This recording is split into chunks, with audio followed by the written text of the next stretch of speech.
June 4th, 1942, 10:20 a.m. Bombers from USS Enterprise find their target in the middle of the Pacific. They are Japanese carriers Kaga and Akagi, part of an enormous Japanese fleet. Japanese Zero fighters have been distracted with earlier assaults. They tear apart the slower planes, but leave their home carriers unprotected. Perfect prey for the hunting dive bombers of Enterprise. 26-year-old Dusty Cleese spots his target, carrier Kaga. Everything was ideal. We were up about like 20,000 feet, and they were coming towards us. Cleese begins his dive, but all 32 bombers in the squadron plunge at exactly the same time, nearly causing mid-air collisions. To make matters worse, some dive too steeply. Our plane is jerking around, and I don't know what's going on or why. My pilot had the throttle at the firewall just as hard as he could go. I could smell the water. He was just that close. It is payback for Pearl Harbor, and it may be doomed before a single bomb is dropped. The overeager flyboys of Enterprise are looking for vengeance. They are diving into a trap.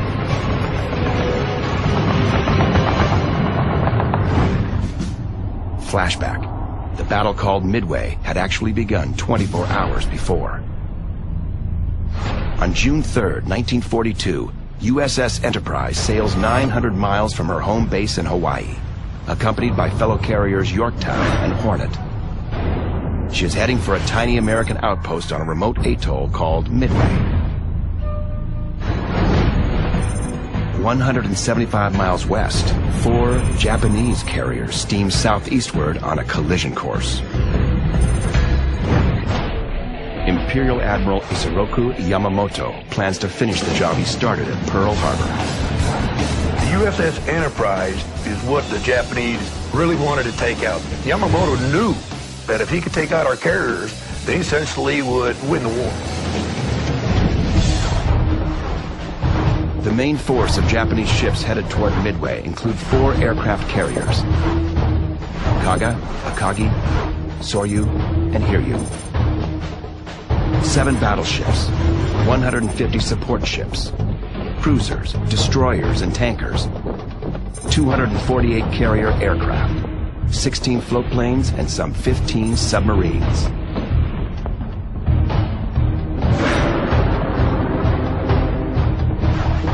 The American Armada is substantially smaller.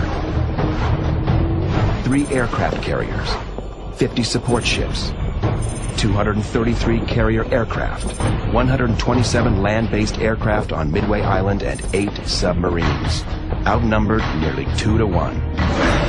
6 months after Pearl Harbor, this is all that is left of America's Navy. The carriers were not present at the sneak attack, to Yamamoto's dismay. He said, "We have no idea what we've done." He was definitely disappointed and worried. Sinking those American carriers really became an obsession of Admiral Yamamoto's as the months after Pearl Harbor continued. Those aircraft carriers come back to make a bit of a pain in the neck of themselves by attacking the Japanese in February at the Marshall Islands. 3 weeks later, the USS Enterprise strikes the Japanese force occupying Wake Island. And a week after that, Enterprise strikes at Marcus Island, just 1,000 miles from Tokyo. Then in April, Enterprise escorts USS Hornet in the Doolittle raid against mainland Japan. B-25 bombers launch from Hornet and drop bombs on Tokyo and several other cities. The Japanese realize the home islands are vulnerable, U.S. Navy aircraft carriers are still out there and are still dangerous.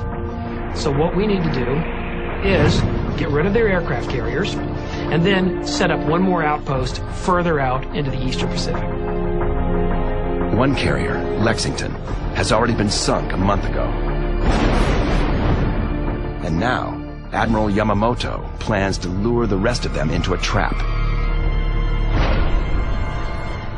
He'll target Midway Island. Midway is close enough to Hawaii that it will be seen as a threat to the security of Oahu and Pearl Harbor, and yet it's far enough away that American air power in the Hawaiian Islands can't really make its presence felt during the forthcoming battle. The American fleet has also lost one of its best leaders. Vice Admiral Bull Halsey has kept the Navy afloat for 6 months on nothing but sheer guts. Now he is out of action, felled by a rare variant of psoriasis, so severe he is hospitalized, his very life threatened. Admiral Chester Nimitz is still in command of the Pacific Fleet.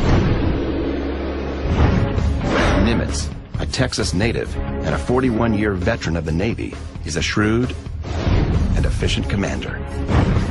And though Nimitz is outnumbered and outgunned, he has an ace up his sleeve: the Japanese Code. The U.S. Navy has worked round the clock to crack the Imperial Navy's code. They determined that the Japanese plan an attack on a target called AF. But what is AF? Washington bureaucrats insist AF is Alaska's Aleutian Islands, the beginning of an assault on the U.S. mainland. But Admiral Nimitz believes the Japanese want the Pacific, not Alaska. The codebreakers come up with a ruse. They broadcast a radio alert saying that Midway has a drastic water shortage. Within 24 hours, the codebreakers have their answer. The Japanese Navy sends a coded message reporting a water emergency on target AF. Nimitz is right. AF is Midway Island. Admiral Nimitz has evened up the odds. The Japanese Navy is arriving in full force. But the Americans will be waiting. For the U.S., it is a true 360-degree battle. Target, Midway Island. Objective, protect the American base and inflict as much damage as possible on the superior Japanese fleet. Strategy, ambush with air, sea, and sub attacks. Nimitz knows that the Japanese will approach Midway from the northwest. So he sends his aircraft carriers, Enterprise, Hornet, and Yorktown, to a staging point 200 miles northeast of the island. When the Japanese carriers come within range, American bombers will attack. And all signs point to the 4th of June as the day the enemy ships will reach the battle zone. Dawn, June 4th, 1942. It's clear and quiet as USS Enterprise floats near the exact center of the Pacific. Scout planes search for the enemy carriers, but they are too late. Japanese bombers, Kates and Vals, get the first hit at Midway. A force of 109 Japanese aircraft appear over the atoll. They tear into the American base, exploding hangars and cratering runways. It is like Pearl Harbor all over again.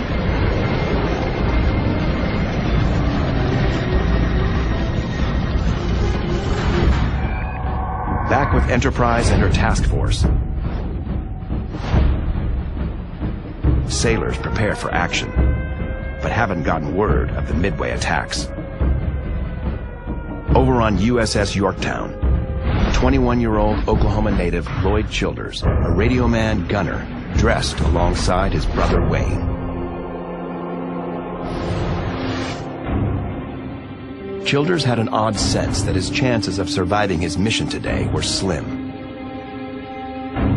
I put my wallet in my pocket, started to put my wristwatch on, and my brother was standing there. We were sharing a locker. I took my wallet out of my pocket, put the wristwatch, put it in the locker, and I said, "Wayne, if I don't come back, these are yours." He got a funny look on his face, but didn't say a word.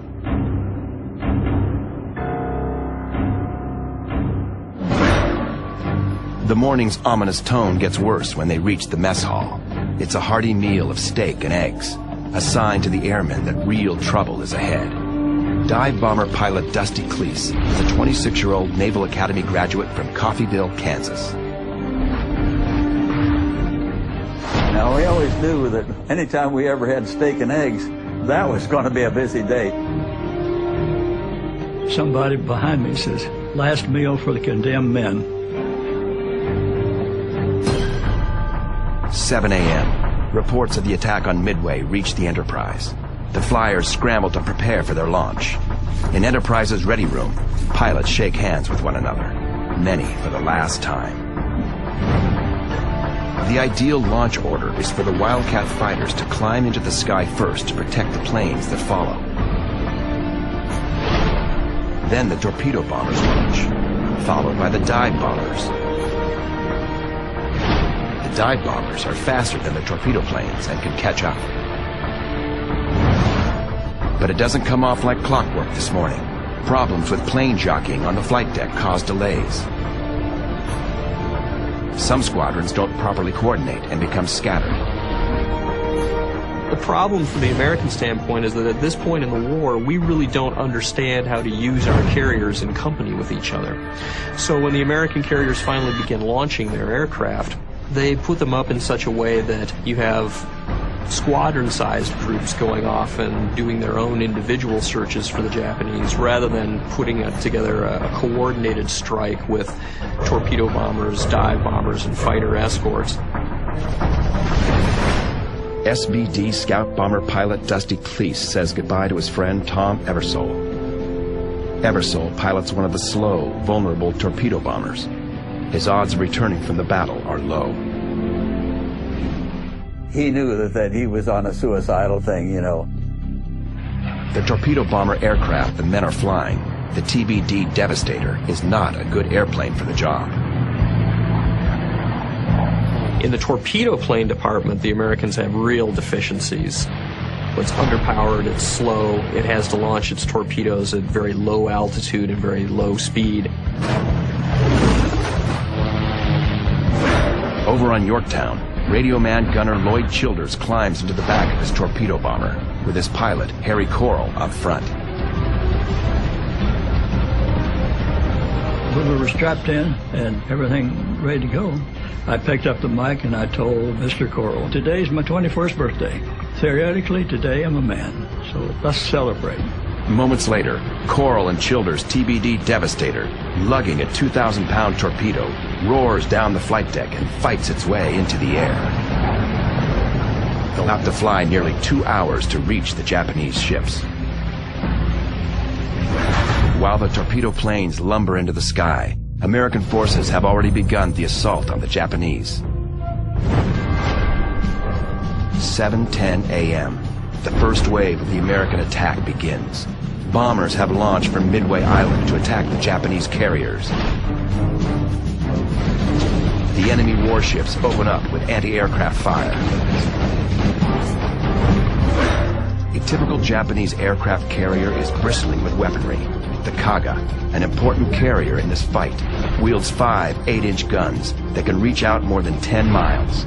For medium-range work, it has 16 120-millimeter batteries, and for the close-in fight, 22 25-millimeter cannons. This anti-aircraft arsenal can unleash a murderous hailstorm of lead. 6 miles southwest, and just under the surface, American submarine USS Nautilus scans the horizon. The sub is a scout for U.S. forces. Smoke from the Japanese anti-aircraft fire soon draws the attention of Nautilus. The sub moves closer, looking to make an attack of its own. But 180 degrees and some 800 feet overhead, a Japanese fighter plane spots Nautilus. The Zero swoops down to 200 feet and opens up with machine gun fire. Anything to damage the sub or force it below periscope depth so it cannot fire a torpedo. 90 degrees and 2,000 yards off Nautilus's port bow, the Japanese destroyer Arashi spots the encounter. It charges in and starts dropping depth charges.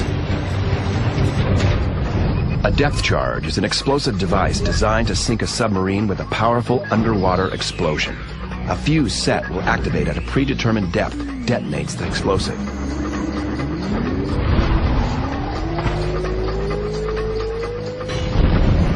Now the hunt is on.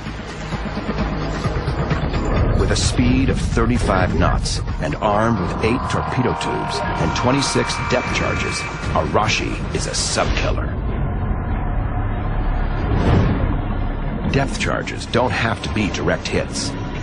The explosions are designed to rupture or crack the sub's hull. Even a minor crack can compromise a sub's safety and sink it.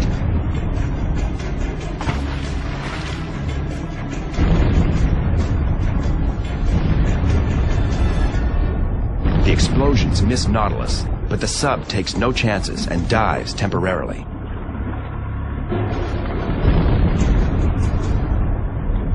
The U.S. submarine soon resurfaces, though, and strikes back. It spots a battleship. She sets up her target, then unleashes her torpedo.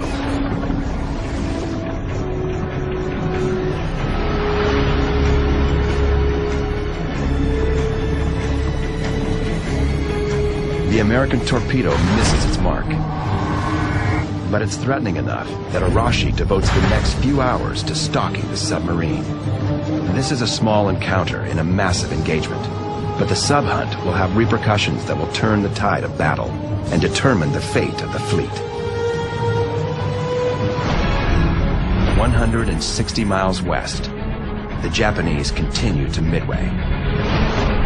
But at mid-morning, Japanese scout planes report the presence of the American aircraft carriers.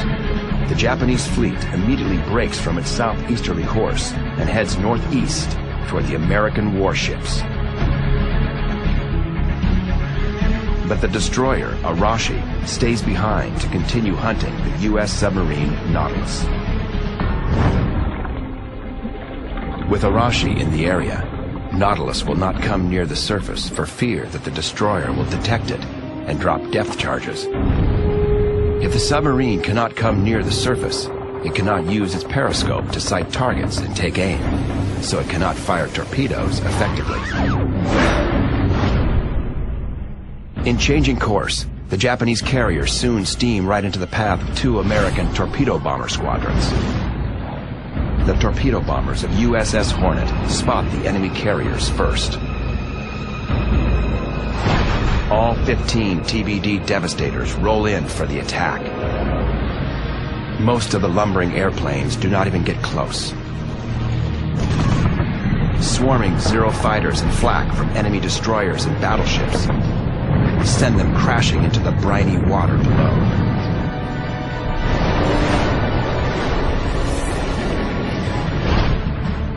A single pilot, Ensign George Gay, actually gets his Devastator close enough to drop his 2,000-pound torpedo. But it doesn't explode. As he approached, he got a bullet in the arm. Then he released his torpedo, and then he was so close that he had to come up to go across the Japanese carrier. Just as he got over the Japanese carrier, his engine quit. So he splashed down on the other side. And he tried to get his gunner out, but he thought the gunner was dead because he had talked to him at one point and then he never heard from him again. Over the next few hours, George Gay will stay afloat using his life raft as camouflage, the sole survivor. 15 torpedo bombers and 29 men from the Hornet are all lost in a single attack. Ensign Gay is in the water less than 20 minutes when the torpedo bombers of USS Enterprise reach the battle area. As they drop close to the water to begin their attack, they too slam into ferocious anti-aircraft fire and attacks from Zero fighters.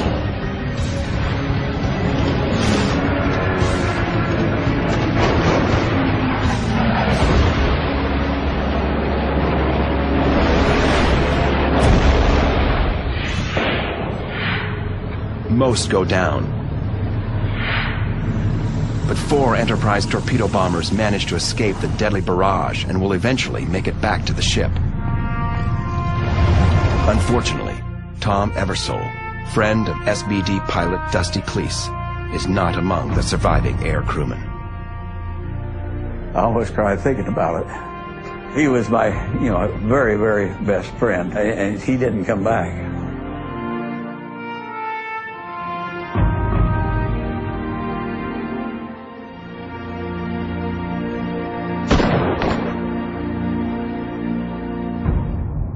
But at this point in the battle, Dusty Cleese has more things to worry about. Dusty is part of a dive bomber group well behind the torpedo planes. Heading up Dusty's air group is Lieutenant Commander Wade McCluskey, a 40-year-old Buffalo, New York native. He normally flies a fighter, not a bomber, and he's leading this group like a bat out of hell. He was a fighter pilot. His whole idea was, you know, it's the one that hits first is the one that's going to win.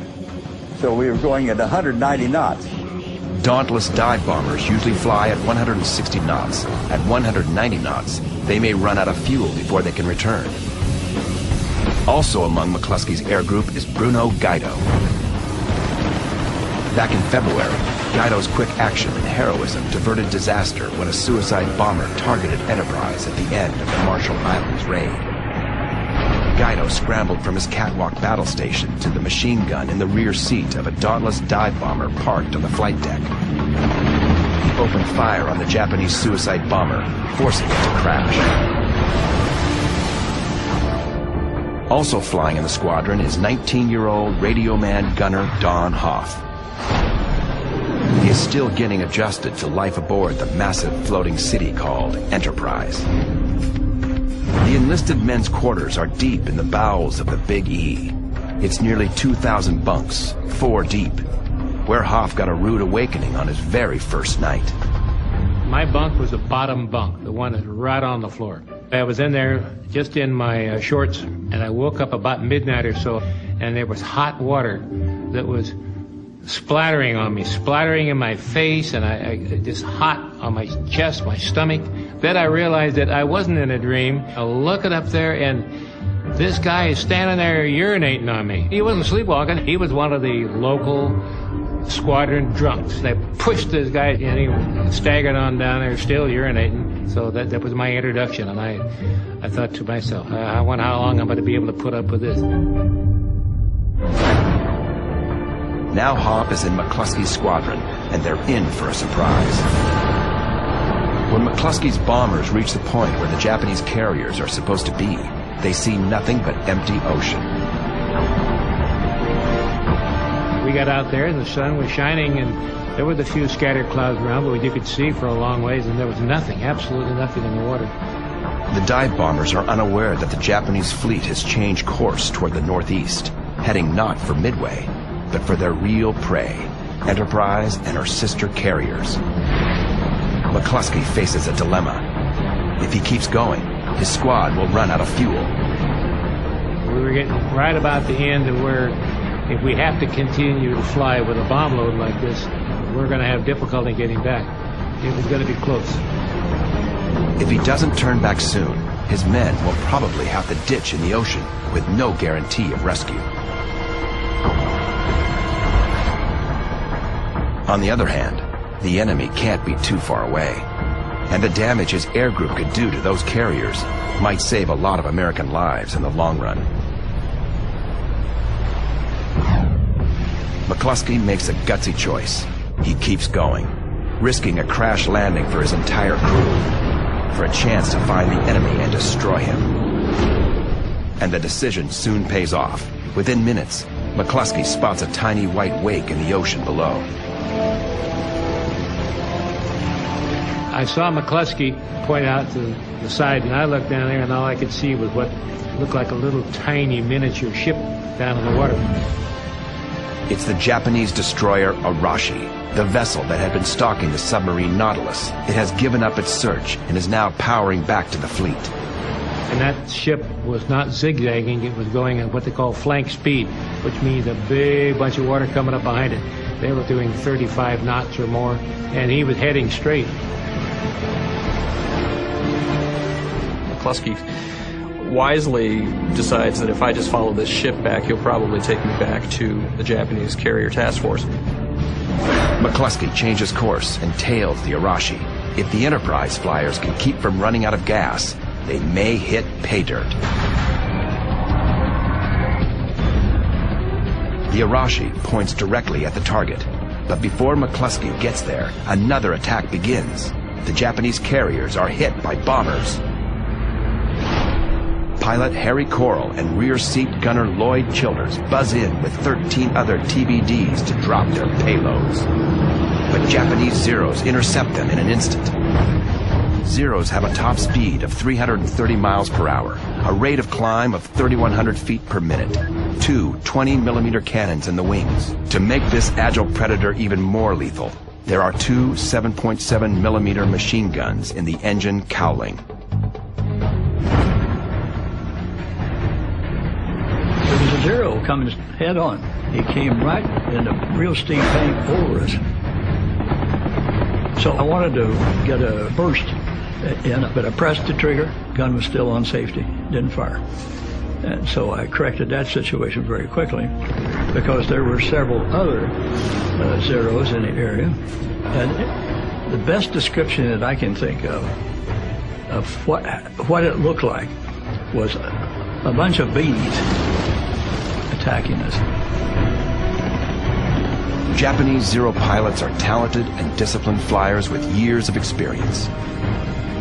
21-year-old Lloyd Childers struggles to outgun some of the most skilled aerial warriors the world has ever seen. And being a rear seat gunner isn't easy. It's really difficult to figure out where to shoot. You're sitting backwards and you're trying to shoot a moving target from a moving target. A gunner aims his weapon visually, using dead reckoning, without the aid of electronics. So he must lead the target, aim in front of it, like a hunter shooting a bird. The gunners and bombers are brave, but doomed. For the third time today, American torpedo planes begin to fall from the sky.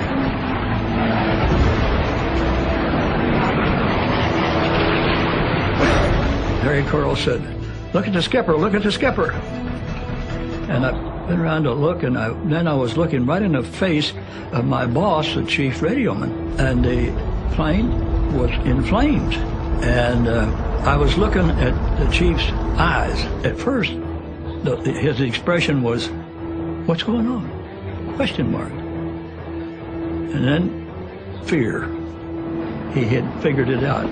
The airplane was burning furiously. We were obviously flying very, very low. And then the skipper's airplane hit the water. As a rear seat gunner, Childers is facing the back of the plane, so he can shoot at Zeros attacking from behind. The Japanese fighter planes normally swoop down from above, so he's scanning upward. But he soon gets a surprise from the opposite direction. 180 degrees below Childers' aim, an enemy plane is closing in for the kill. I looked down, and the hair stood up on the back of my neck. In an instant, the enemy has climbed to Childers' level. Here's a Zero, slowed down to 80 knots behind us, wobbling a little bit. He's out of ammo, and he's trying to cut our tail off with his prop. Childers can't just open up wildly, because he'll shoot the stabilizers off his own plane. He takes careful aim through his machine gun's pipper, or sight. I had the pipper below our horizontal stabilizer, and using the Japanese pilot's face as a target, I pushed the trigger, and he disappeared. But Lloyd Childers' 21st birthday is far from over. Another wave of Zeros is coming at him. I was shooting at the attacking Zero when I felt that I was hitting the leg. And I thought it was one bullet hit me, but actually it was two, in the fleshy part of my thigh. That was a surprise.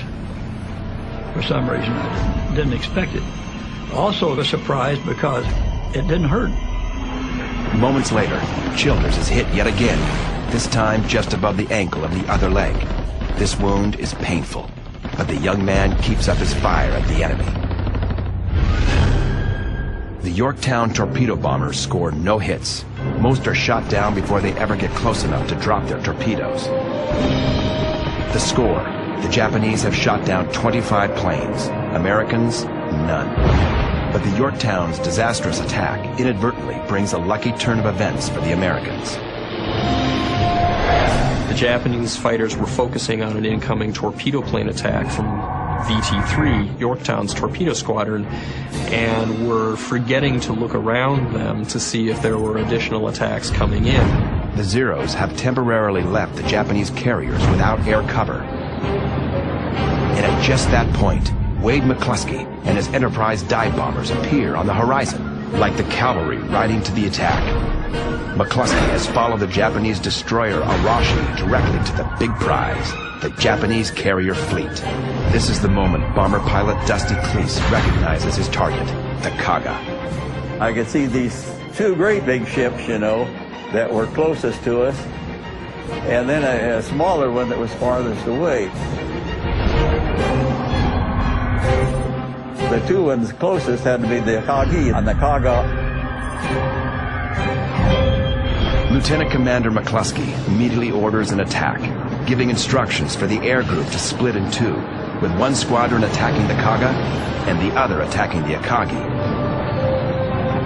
When they sticked forward and nosed over and they looked down on the Japanese fleet, it had to have been an incredible feeling.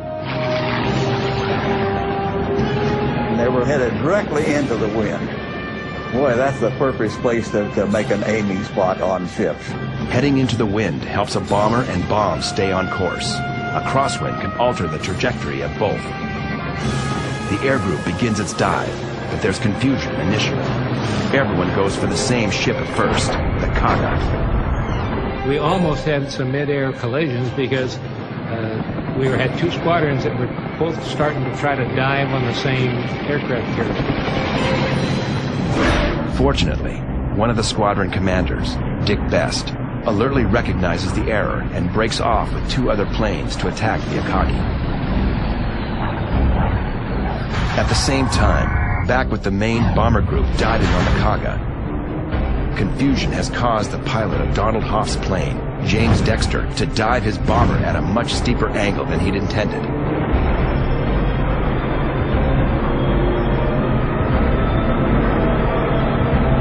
Rather than angling straight down in a 70 or 80 degree dive, he ended up over on his back, so he was over 90 degrees. Hoff is pinned to his seat, diving backward at more than 90 degrees, when his ammunition belts begin to fall out of the plane. They started to come out of the can like a big old snake. And I couldn't do anything with the guns to hang on to them, because you don't want to have 1,000-round ammunition belt hanging out the back of the plane as you're diving. This could be a disaster. Hoff's pilot drops his bombs and pulls up steeply, bringing the ammo belts back into the plane. Unfortunately, the pilot's bomb has missed. Next in line is pilot Lewis Hopkins. The Georgian native is only 23 years old, but he dives as steeply as the rest of them, 13,000 feet straight down. It takes about 22 seconds to go from altitude to your drop point, and in that period of time, it'd be 3 or 4 planes in the same dive, and so you could see the dives and you could see the bombs where they were falling. Normally you drop at 1,500 feet, and I think everybody went right down to 1,500 feet. Radio men gunners like 25-year-old Los Angeles native Ed Anderson experienced the dive facing backward.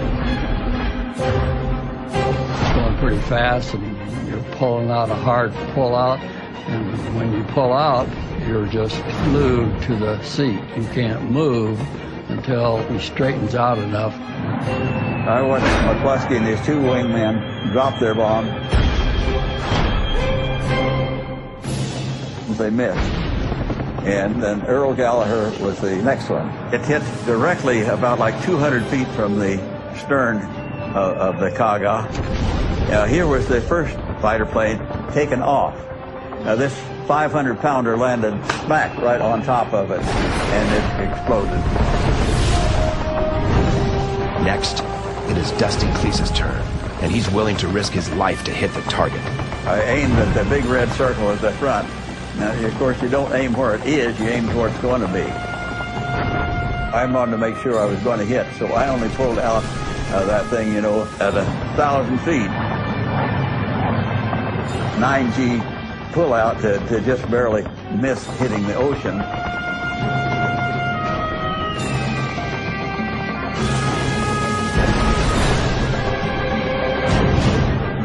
It hit just the rear rim of that big red circle.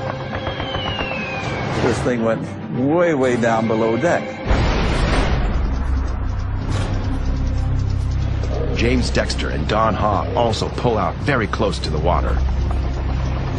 I was looking right at the side of the ship, and of course there were other planes that had hit with bombs and with explosions, and there was smoke and fire. And about that time, he made a real sharp turn to his left. Dexter has pulled the sharp left to avoid a Japanese cruiser up ahead. What they started doing, they started janking, which means that they made a series of movements like this here, trying to make it a very difficult target for that cruiser to hit them.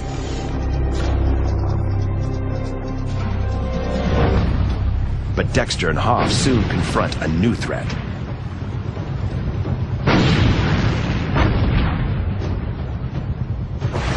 Suddenly, in front of us are these big columns of water that are exploding, coming up in front of us. And, of course, he's zigzagging, and he starts zigzagging again, or jinxing again. The enemy cruiser is firing shells out in front of the retreating planes to alert Zeros overhead to their presence.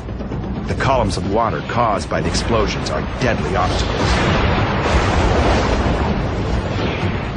And if you're not watching it, you fly into a column of water, and it's just like flying into concrete.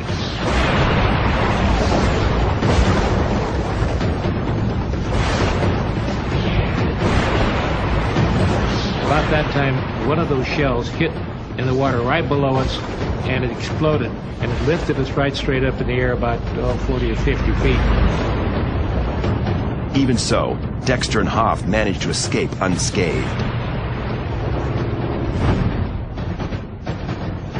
The other pilots also make it clear without serious mishap. USS Enterprise is still 150 miles ahead of them.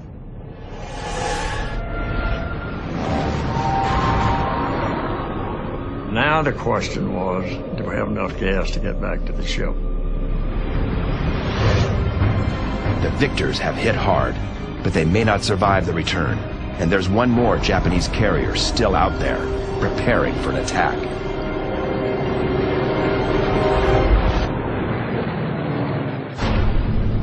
June 4th, 1942, the Battle of Midway. Enterprise's first attack on the Japanese fleet is breathtaking. The outnumbered flyers of Enterprise have wreaked havoc on the Imperial aircraft carriers. Kaga has been hit by the better part of 2 dive bomber squadrons from Enterprise, and she is utterly demolished. She is left burning from stem to stern almost instantaneously, with a very heavy loss of life. Akagi takes longer to brew up, but is eventually consumed by the same sort of catastrophic fires that are also consuming her sister, Kaga. And while Enterprise's bombers are tearing up these two, a third carrier, Soryu, some 5 miles northeast, has also fallen victim to the strike. Dive bombers from USS Yorktown have ravaged her. They end up singling out the carrier Soryu and hitting her 3 times with 1,000-pound bombs and turn her into a floating wreck as well. 20 miles away, Dusty Cleese feels it's now safe to take a look back at the results of his squadron's attack. He could look back and he could see the 3 big balls of fire, and there was the 3 Japanese ships that were on fire. And as he was looking back, all of a sudden, one of those ships actually exploded. It must have hit the munitions that was aboard the ship. The huge mushroom cloud came up and over the top. The surviving dive bomber crews are ecstatic with their success. But they're still in harm's way. They must make it free of the kill zone. The air is filled with angry Zeros that have just lost their home carrier. They're desperate and they're dangerous. Bomber pilot Hopkins checks to see whether his backseat partner is still okay. Ed Anderson gives the thumbs up. The SBD rear seat gunners have their work cut out for them, and this leads to some remarkable personal actions. Rear seat gunner was firing his machine gun and it broke loose from its mouth, so we actually had to manhandle it like it was a shotgun. He was a little guy, so most of the time he couldn't even carry it by himself to get it to his airplane. But I know from personal experience you can do some amazing things when you're scared.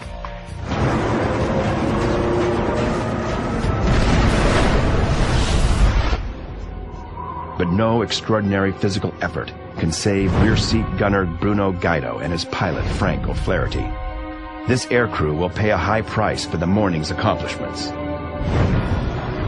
As the buzzing Japanese Zeros counterattack ferociously, bullets from the guns of the Zeros perforate the fuel tanks on O'Flaherty and Guido's plane. Fuel leakage eventually causes the duo to ditch in the ocean. They survive the crash, but they're discovered by the Japanese and fished from the water by an enemy warship. The Japanese crew isn't happy about the loss of 3 of the Imperial Navy's aircraft carriers. Now there's only one Japanese carrier left, the Hiryu. Hiryu remains untouched by the morning's attack from Yorktown torpedo bombers, and now she wants revenge. Now, a Japanese scout plane has just informed Hiryu of the whereabouts of USS Enterprise and her sister warships. Just before 11 a.m., Hiryu launches its bombers, a retaliatory strike. 2 squadrons of Val dive bombers, each carrying 550 pounds of explosives, head for their targets. Navigation is simple for them. They simply trail some of the returning American bombers back to the U.S. carrier group. It's quiet at midday near Enterprise and her task force. Then a faint humming sound develops in the far distance. It grows louder, gradually becoming an ominous roar. 3 miles and 180 degrees to the rear, the attack planes close in. The first line of defense are the destroyer anti-aircraft guns. If the enemy bombers make it through that, they become targets for the Enterprise Wildcats, circling the sky to shoot down bombers before they can drop their payloads. Aboard USS Enterprise, ship's bugler James Barnhill watches Enterprise fighter aircraft rush to intercept the enemy attackers. What I could see was Japanese planes coming in after us, and our guns and planes going out like a shield and keeping them away from the Enterprise. The first American carrier that lands in the Hiryu bomber's sights is USS Yorktown.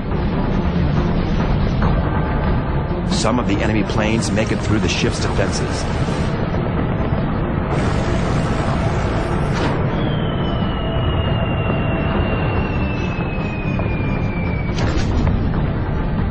And 3 bombs make direct hits on Yorktown's flight deck.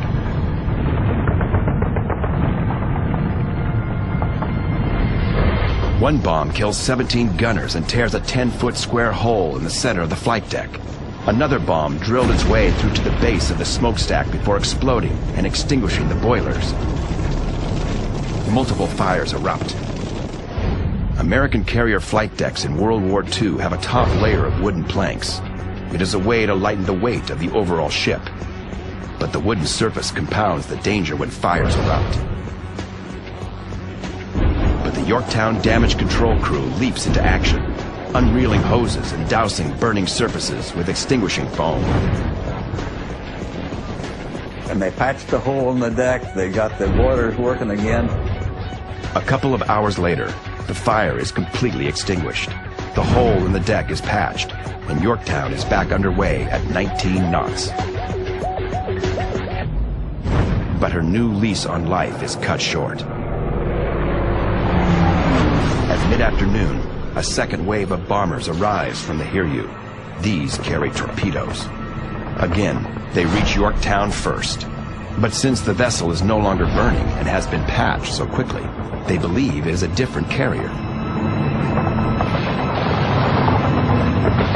5 bombers make it through intense anti-aircraft fire and drop their torpedoes. 2 of the torpedoes score direct hits on Yorktown's port side.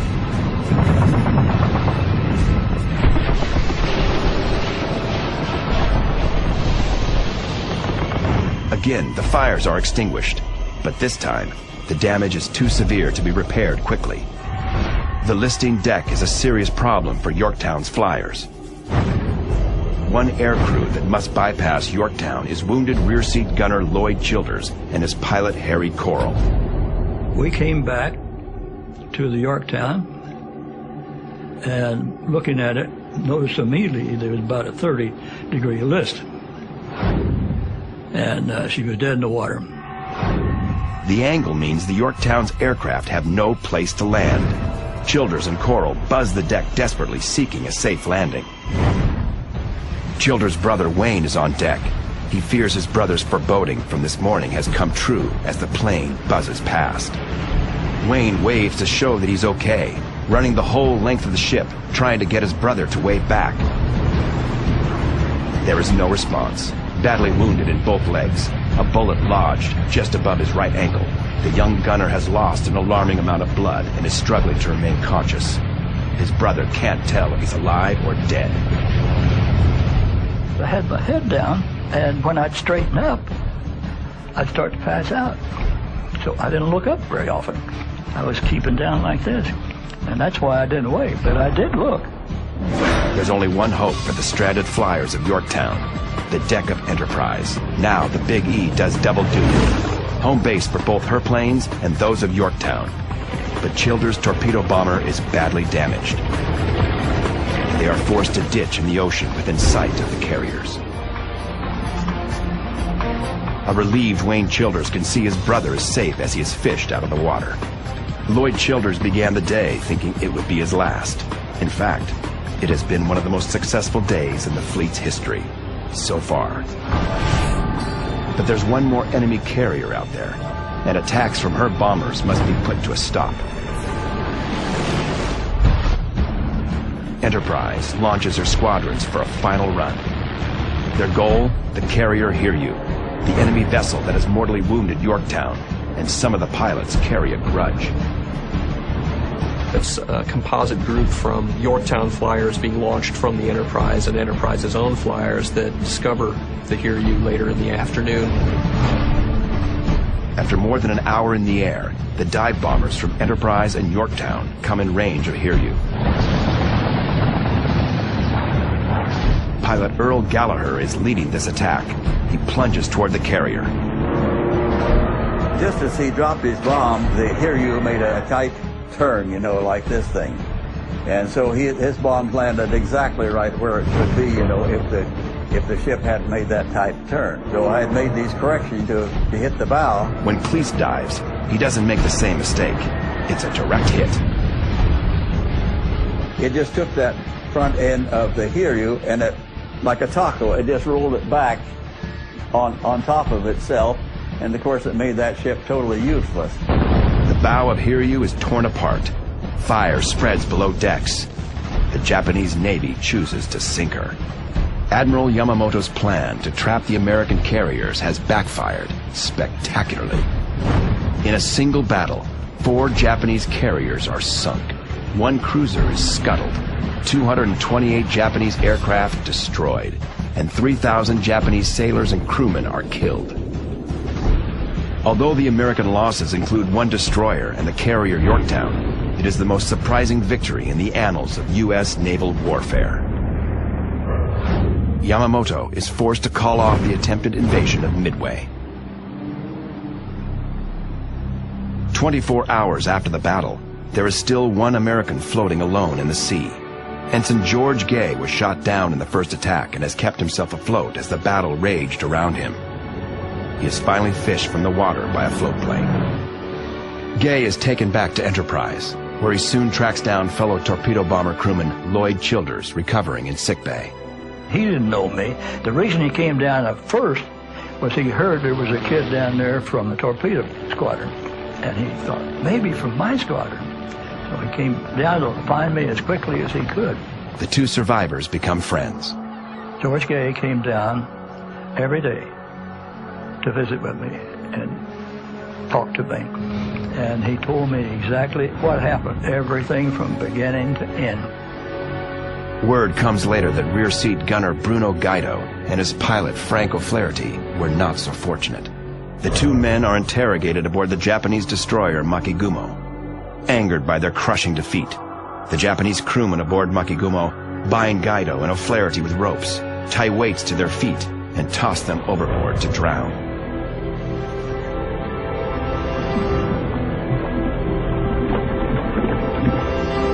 Back aboard Enterprise, bomber pilot Dusty Cleese discovers the fate of his best friend, torpedo bomber pilot Tom Eversole.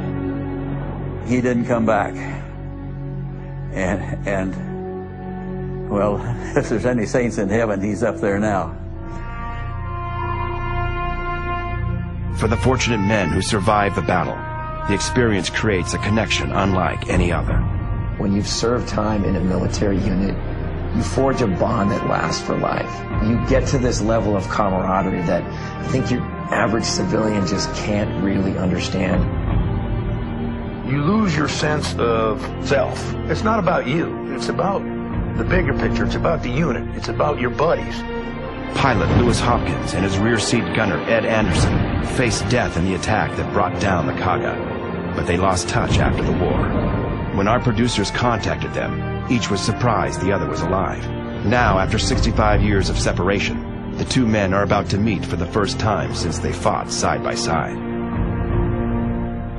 Been waiting for this for a long time. They kept you out there a long time, didn't they? It's wonderful to see you. Good to see you, too. Aging warriors, bonded souls, eternally linked by the brave deeds of their youth.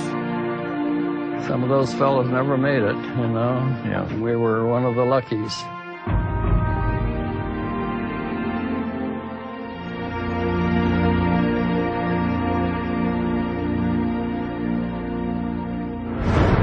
The epic naval clash off Midway Island changed the face of the Pacific War. It proved that America could not only fight back, it could win. The Japanese Navy has faced tremendous loss. They sent their finest fighters and failed. Hundreds of them were their very best pilots, and they never recovered.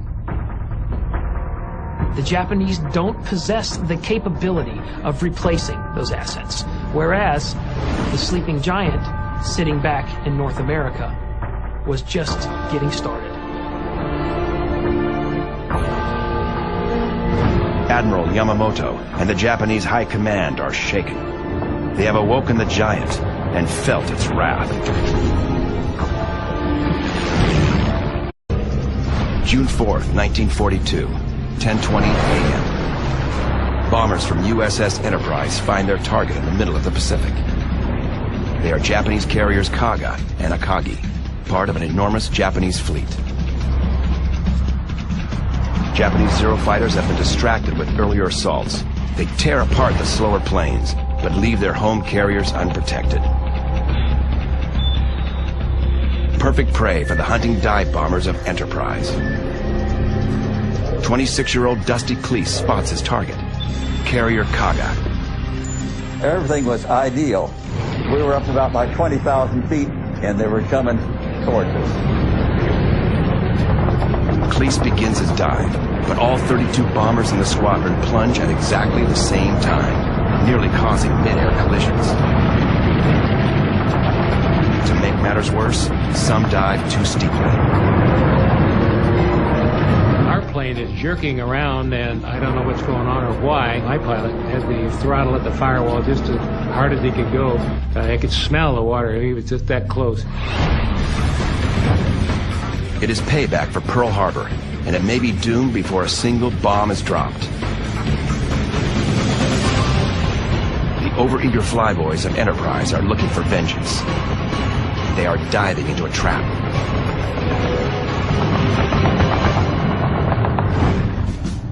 Flashback. The battle called Midway had actually begun 24 hours before. On June 3rd, 1942, USS Enterprise sails 900 miles from her home base in Hawaii, accompanied by fellow carriers Yorktown and Hornet. She is heading for a tiny American outpost on a remote atoll called Midway. 175 miles west, 4 Japanese carriers steam southeastward on a collision course. Imperial Admiral Isoroku Yamamoto plans to finish the job he started at Pearl Harbor. The USS Enterprise is what the Japanese really wanted to take out. Yamamoto knew that if he could take out our carriers, they essentially would win the war. The main force of Japanese ships headed toward Midway include 4 aircraft carriers: Kaga, Akagi, Soryu, and Hiryu.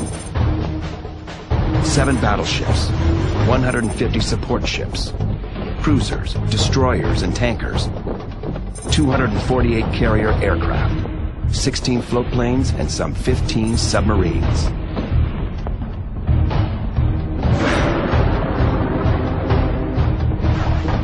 The American Armada is substantially smaller. 3 aircraft carriers, 50 support ships, 233 carrier aircraft, 127 land-based aircraft on Midway Island, and 8 submarines, outnumbered nearly 2 to 1. 6 months after Pearl Harbor, this is all that is left of America's Navy.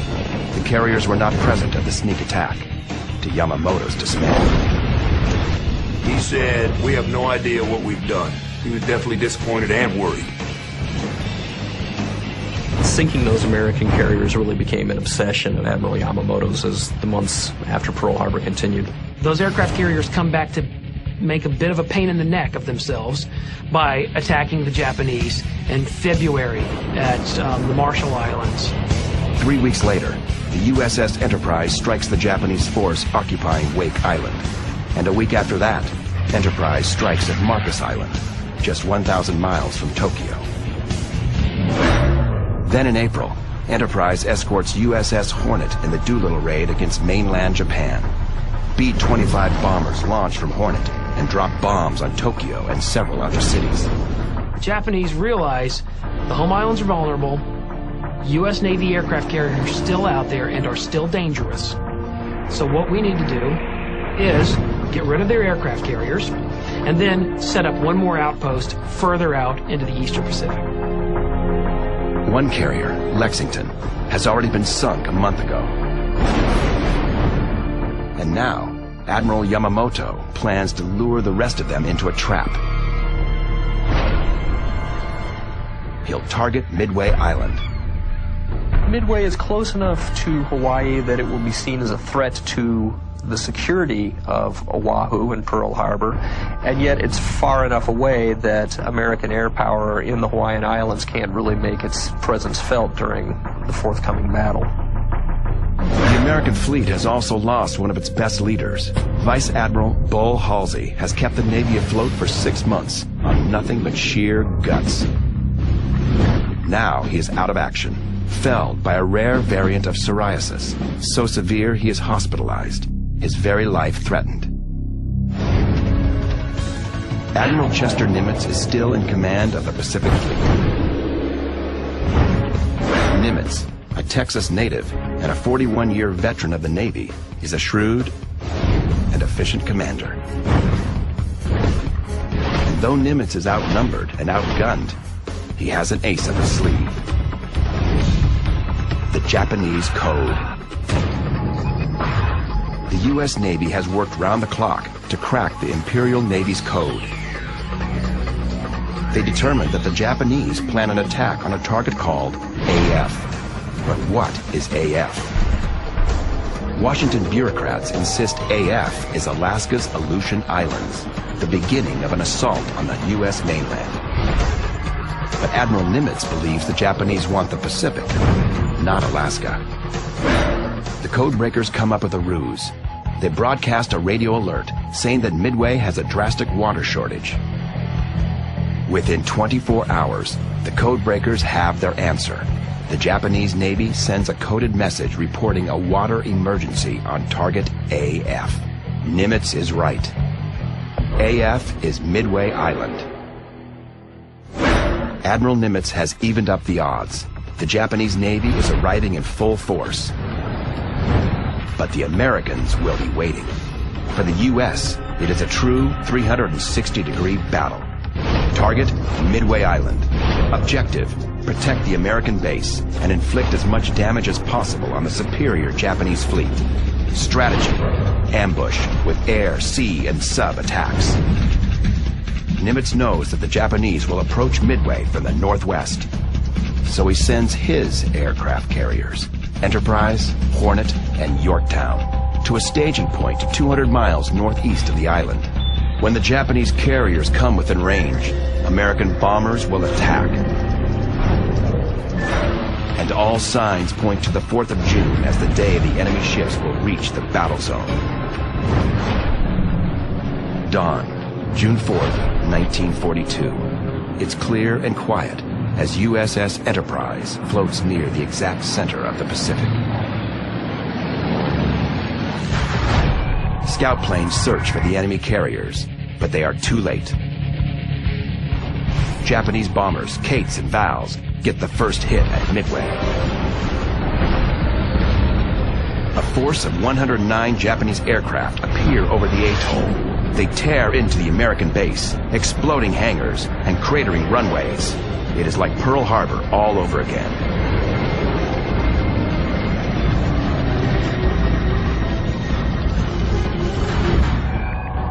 Back with Enterprise and her task force,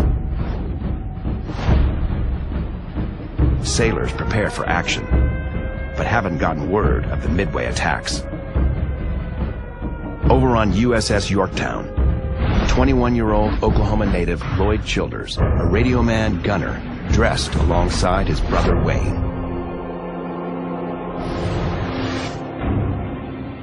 Childers had an odd sense that his chances of surviving his mission today were slim.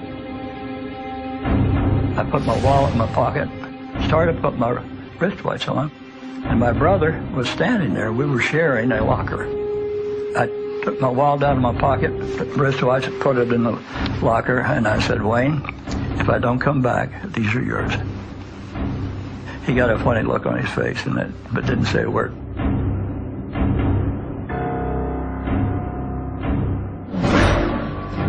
The morning's ominous tone gets worse when they reach the mess hall. It's a hearty meal of steak and eggs, a sign to the airmen that real trouble is ahead. Dive bomber pilot Dusty Cleese is a 26-year-old Naval Academy graduate from Coffeyville, Kansas. Now, we always knew that anytime we ever had steak and eggs, that was going to be a busy day. Somebody behind me says, "Last meal for the condemned men." 7 a.m. Reports of the attack on Midway reach the Enterprise. The flyers scramble to prepare for their launch. In Enterprise's ready room, pilots shake hands with one another, many for the last time. The ideal launch order is for the Wildcat fighters to climb into the sky first to protect the planes that follow. Then the torpedo bombers launch, followed by the dive bombers. The dive bombers are faster than the torpedo